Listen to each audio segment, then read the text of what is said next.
This is my how to beat hand traps video. Because hand traps are a thing, right? We got actual hand traps, and then we have monster hand traps. Essentially, monsters you can play from your hand during your opponent's turn in order to disrupt them or get some type of advantage, or to take away an advantage your opponent has.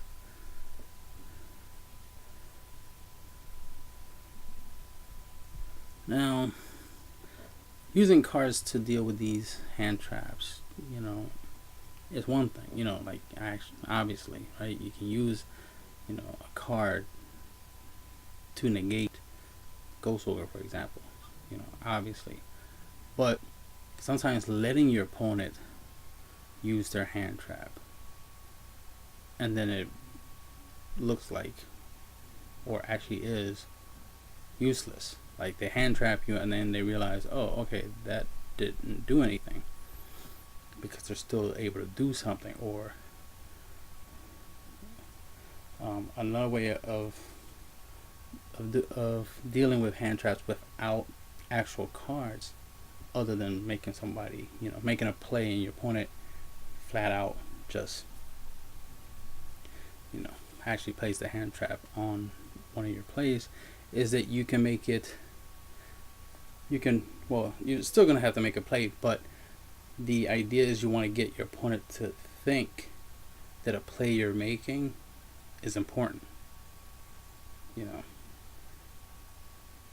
You want to make a play that basically baits them, baits the hand trap, right? Especially, you should always think that your opponent might have a hand trap. Especially in this day and age, you always have to assume that. You always have to assume somebody has a hand trap now. So, even if you go first, you gotta still ask for a response, right? Because they could have a Ghost Ogre, or Ash Blossom, or Winter Cherry, or something, a Veiler, So you gotta be careful, not to make a very crucial play and end up in a situation where it's like, if I took that to account, that could happen, I could have safeguarded against it, but instead I just allowed it to happen. So just mentally, you can avoid hand traps, or at least make them less effective, based off of your the decisions you make, the moves you make, and of course even how you say certain things. Even asking your opponent for a response, how you ask for a response, right, can definitely make them misplay. It can definitely put the idea in their head, oh, he doesn't want me to respond to this. He's hoping that I don't have a response that will resolve.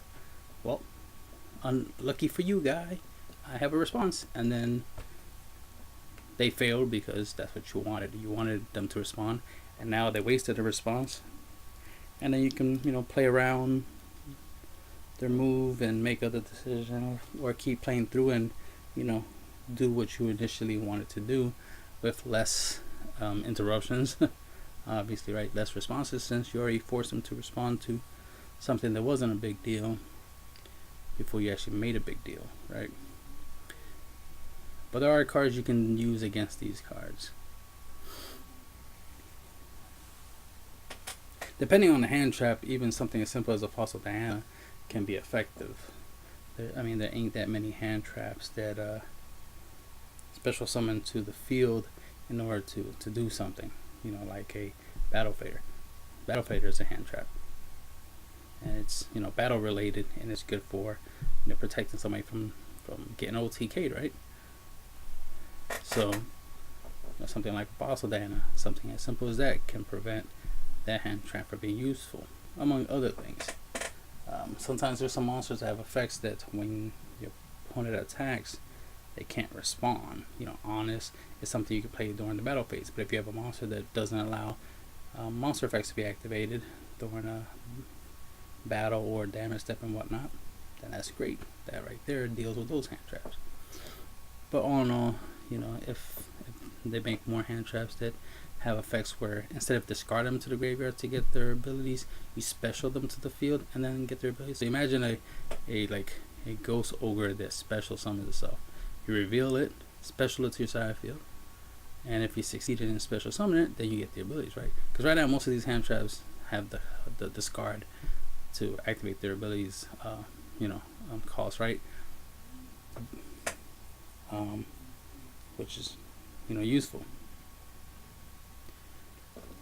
Ghost Ogre has also the clause where you can send it from your side field or hand to the graveyard. So it has an added ability. If you already have this on the field, you can send it from the field to the graveyard and get its effect, which is really good. I imagine they made more stuff like that, but they make it where you can play from the hand and get an effect. That'd be for later on in the future when more stuff like that happens. But it doesn't hurt to be prepared, having something like a Fossil Diana for that eventuality. Alright, so most of these hand traps gotta hit the graveyard to get their abilities.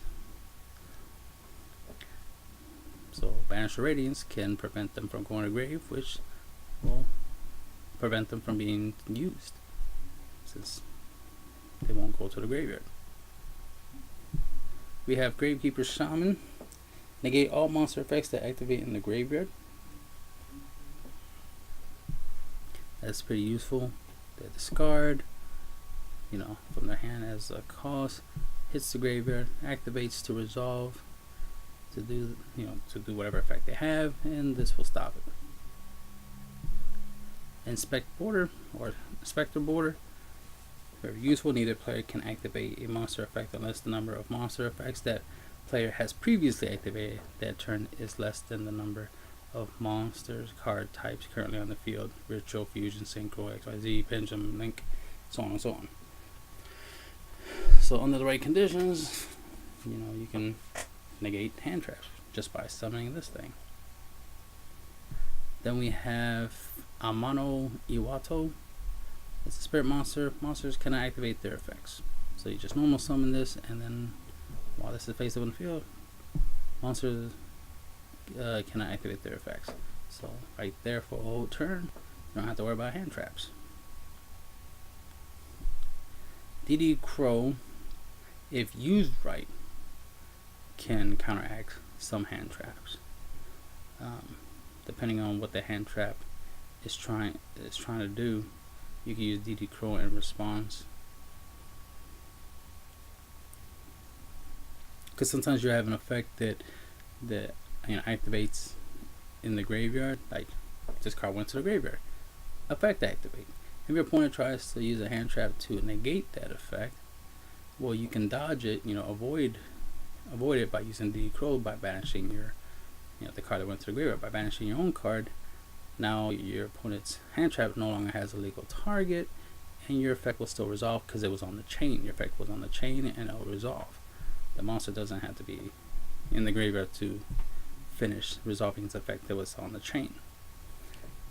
So right there, you can use a DD Crow against a hand trap. Another thing is DD Crow itself is a hand trap, right? So that's the irony of that. So it could be offensive and defensive. Herald of Orange Light, it's a hand trap. They can be used against other hand traps. Right, so this is useful. There are some other ones. I forgot to put the side frame monster in here, but you get the idea. Any monster effect or any card that can negate monster effects is useful against hand traps, obviously. You got the Arrow of Perfection, it can stop monster effects. Alright, Solemn Strike can stop monster effects, also can stop summonings. Recall can stop monster effects. Not all hand traps are, the monster based kind. There's some there are trap based, and someday there might be spell based ones. So, it might be a spell hand trap one day. So you want to have the ability to respond to that. Dark Ride will be useful in either case, whether it be a spell hand trap or a hand trap, right? Like these three. So Dark Ride will be useful against that. Ultimate Providence, same thing, whether it be a spell or trap, it can stop it, but mainly you'll try to use it against the monster variant. But it has the options to go up against, any trap, hand trap, or any spell trap. any hand trap spells that might come out in the future. Macrocosmos, same concept as Banish of Radiance. Dimensional Feature, same as Radiance. If the card can't go to graveyard, it'll be hard for it to activate its ability, right? Book of Moon. Your monster, once it activates the effect, it's on a chain, and anything you do that causes the creature to no longer be face up on the field will help you, will prevent any effect that will try to negate that effect, that will try to respond to that, right?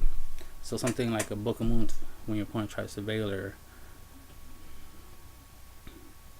or do anything of that nature, would be useful. Even a card that can, I don't have it in here, but even a card that can bring back something from the graveyard. Like I said, like the whole DD Crow thing, where you have a monster in the graveyard, and then let's say your opponent decides, you know what, I'm gonna DD Crow that monster in your graveyard. Well, obviously you can chain a card effect, whether it be a monster spell or trap, they can bring back that monster they're targeting back from the graveyard onto the field to dodge DD Crow. So that's one way of avoiding DD Crow. Same as Ghost Bell. You know, anything of that nature. You know, you can use cards like that. Book of Eclipse, similar thing. You know, the idea is to make the target, the hand traps target, no longer legal. So anything that will let you banish it, you know, bounce it back to the hand, shuffle it back into the deck, banish it, or even send it to the graveyard like a Mystic Walk. You know what I mean? Like you summon a monster, you get your monster's effects activates on summon, they respond to it with a card effect, like a Veiler or something, and then you're like, well, Mystic Walk, or anything similar to that. Like, alright, I get rid of the monster, you miss your target. You can use stuff like Enemy Controller, anything that will allow you to get the monster off the field within the, you know, in response to a chain, so you can avoid getting Veilered. Even just taking away your opponent's hand traps, you know what I mean? You can look at this as like a form of MST, you know what I mean? Because hand traps are, you know, right, traps in the hand. And Twin Twister MST, you know, cards that destroy spells and traps, right, can only do stuff on what's on the board, can't do nothing to the hand, right? So this is kind of like a hand version of MST, right? So you got to exchange. You play it. You want to make sure you have at least one card in your hand for your opponent to take, that you don't care that they take, and then you take one of the cards from their hands. So this is a way of taking away a hand trap, and then you can potentially use the hand trap against your opponent.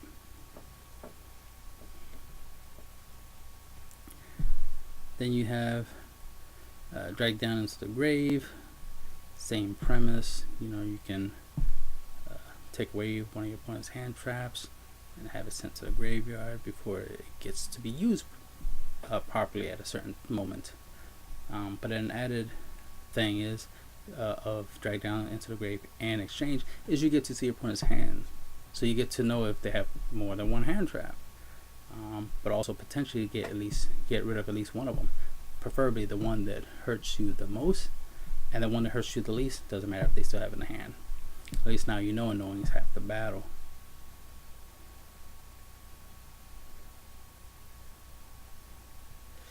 And then we have the Called by the Grave, which shouldn't be surprising that there's a similarity between Drag Down into the Grave and Called by the Grave. Dun dun dun. Of course, this is a quick play, and this is typically used against hand traps, mainly the ones that go to the graveyard. It would be very useless against like a Battle Fader.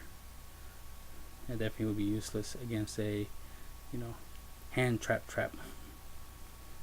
But since a lot of hand traps are monsters, and they go to graveyard in order to trigger their ability, this has been serving very well against that. Then we have number 75, Bamboozling Goddess of Shadow. It can turn a hand trap effect or a monster effect into the effect of both players draw a card. So this, if used right, this can help you, negate essentially, or just at least avoid a hand trap monster specifically from doing what it does. But if it's a hand trap, you obviously need something that can negate traps. So we got some stuff that can negate traps. I just realized that's only if you're in the situation where you need Dawn Dragster or anything similar to that. Infinity, totally awesome. Since these can do monster effects, obviously that'd be typical to use them. Evil Soul Doka, since he can use this effect more than once, that's great when in case your opponent has multiple hand traps. And then Abyss Dweller, since they gotta go to graveyard to do their thing, and this can negate their effects in the grave. Abyss Dweller, is really awesome. Herald of Light serves two purposes. Any monster sent from the hand or main deck to the graveyard is banished instead. So this will work like Banish or Radiance if you keep it on the field. But it has the ability to, during either player's turn, when a spell, trap, or monster effect is activated, you contribute this card to negate the activation. That card, if you do so, will destroy that card. So this, can do, what totally awesome, Infinity can do. You can just flat out negate, a hand trap or a hand trap like Impermanence, Struggling Battle. Can't really go up against Reboot with these types of effects. You need a counter trap like a Dark Bribe or Ultimate Providence in order to deal with Red Reboot, but Red Reboot typically will be used as a response to something like an Impermanence or Struggling Battles. And we're mainly talking about the monster variant of hand traps. So you want ways to deal with it.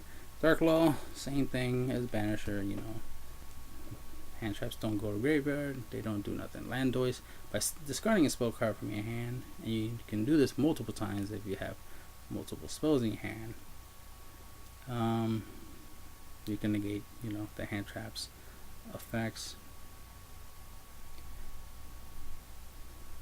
And then we have Dawn Dragster, mainly for the whole spell and trap aspect. They can stop Impermanence and Struggling Battle, and anything else similar to that. There are other traps that can't be activated from the hand type of stuff. There's even traps that can be activated from the graveyard, but that's for a totally different video. We're mainly focusing on the effects that you mainly can use from the hand, like hand traps. And that's the end of the video.